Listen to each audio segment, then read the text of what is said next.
We begin this class with a little illustrative story.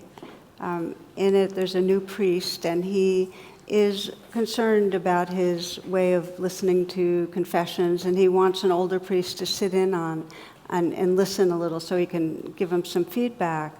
So after a few rounds of confession, the older priest asked him to come out of the confessional to give him some feedback. And he said, why don't you try this? First, cross your arms over your chest, He says, and rub your chin with one hand. The guy does this, so he's copying him. He goes, now say things like, I see, yes, go on. Yeah, and how did that feel? And the young priest does that. And then the old priest says, now, don't you think that's a little bit better than slapping your knee and saying, no kidding, what happened next?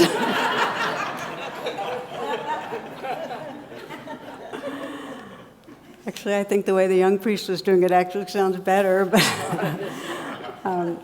so it's fun, and what it points to is how integral listening is, how we listen to pretty much everything that happens in our life. It's the listening, the inward listening, that's so necessary if we're going to be intimate with our inner life. And then being able to listen to each other for there to be a real touching, connecting, knowing.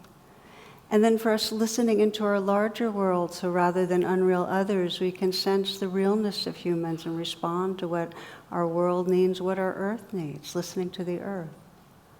And in a spiritual way, it's that deep listening into the very nature of who we really are, the awareness, the love that's here. So listening is pretty much at the center of much, and when I talk about it, I often think of this story I heard many years ago. I'm going to read you a bit of it. I share it now and then.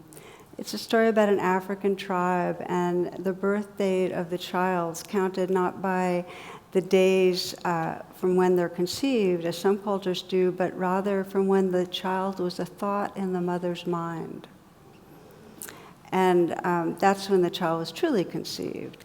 Because everything we do is out of mind, out of awareness.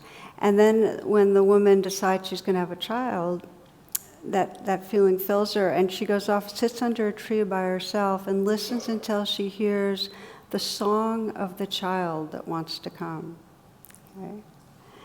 And then after she's heard that song, she comes back to the man who will be the child's father and teaches it, and they make love to physically conceive the child. Some of the time they sing the song to the child, and that's their way of inviting it.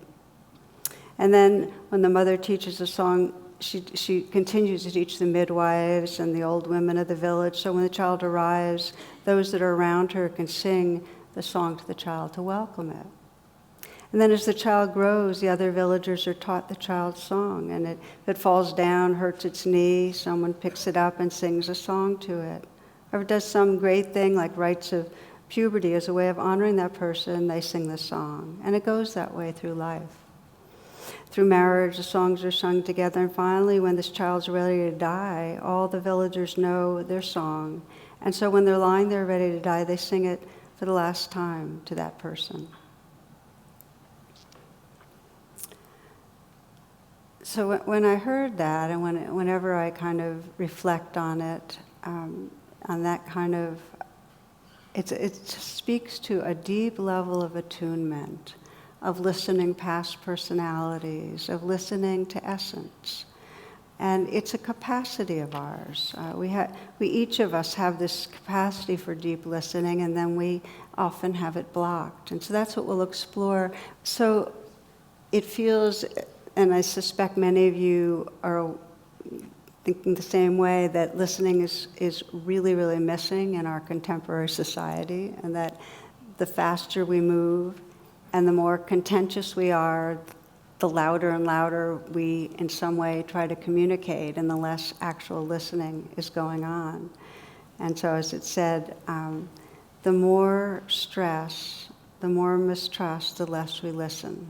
The tweeting goes out of control, and you just hear more and more condemnations and people trying to prove points and less receptivity.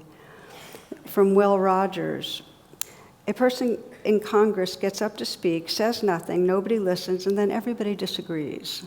And that's how it goes. So these are noisy times, and to have the message of listening to the song, however we want to think of it, if we can start practicing that, it does ripple out. It really does make a difference. And for me, a key understanding is that listening's not another capacity on our checklist of good personhood. You know, it's very profound. It really has to do with receptive presence. How much can we stop doing and defending and grasping and come into a quietness that lets us listen? So we'll begin with a short reflection, if you will. And if it helps you to close your eyes, it does for me, please feel free.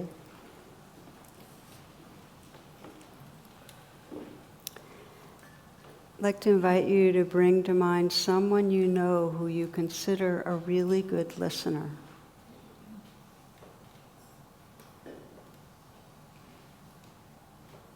And for some, you might notice when I ask that it's quite a select few. But sense someone that you feel is a really good listener.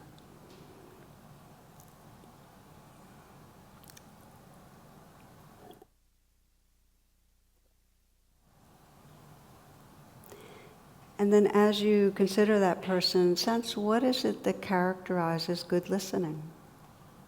I mean, let some words come to mind. What qualities really characterize good listening?